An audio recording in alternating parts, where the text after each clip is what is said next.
GST घटने से सामान की रिकॉर्ड बिक्री हुई है, कारों की रिकॉर्ड बिक्री हुई है और एक दिन में सबसे ज्यादा गाड़ियों की डिलीवरी हुई है। यूपीआई ट्रांजैक्शन का नया इतिहास बना है और पटाखा इंडस्ट्री जो धीरे धीरे बंद हो रही थी वो भी अब अपनी वापसी कर चुकी है। वहाँ शानदार बिक्री हुई है। जीएसटी घटने से इस साल देश के 146 करोड़ लोगों का बहुत फायदा हुआ। और पहले जीएसटी रिफॉर्म किया और फिर त्योहारों पर जो इकोनॉमी बम बम हुई, उसकी नई रिपोर्ट राहुल गांधी और ट्रंप दोनों के पैरों के तले जमीन खींच ले। आप देखिए कि confederation of all India traders CAIT के मुताबिक इस बार दिवाली पर सारे रिकॉर्ड टूट गए। दिवाली पर 6 लाख करोड़ से ज्यादा का कारोबार हुआ है।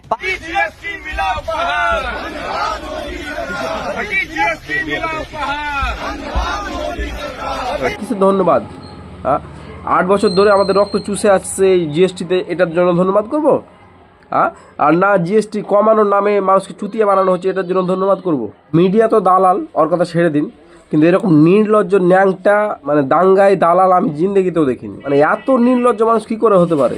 এই যে জিএসটির উপহার ধন্যবাদ মোদিজি করে বেড়াচ্ছে এরা।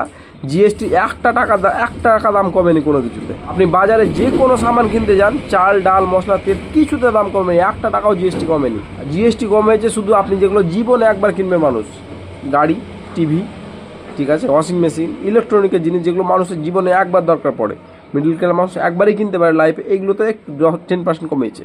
আর যে গুটকাবাজগুলো আছে আমাদের মধ্যে, বিড়িখোর গুটকাবাজ হ্যান ত্যান, আমি যে নেশা ধরনের দ্রব্য 28% থেকে 40% করতে, মানে যেগুলো প্রতিদিন মানুষ ব্যবহার করে, এগুলোকে বাড়িয়ে দিয়েছে। মানে জিএসটি যেই কাজ সেই।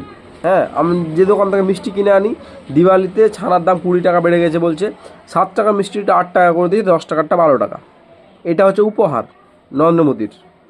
আর এর চেলা চাম্পাগুলো, এই যে টাকলাটা আর এই যে ভোজপুরি অ্যাক্টার, এই দুজনে মিলে রাস্তা বেরিয়ে গেছে। ঘাটি জিএসটি মেলা উপহার, ধন্যবাদ মোদী সরকার। কিসের ধন্যবাদ? 8 বছর ধরে আমাদের রক্ত চুষে আসছে এই জিএসটিতে, এটার জন্য ধন্যবাদ করব। আর না জিএসটি কমানোর নামে মানুষকে চুতিয়ে বানানো হচ্ছে, এটার জন্য ধন্যবাদ করব।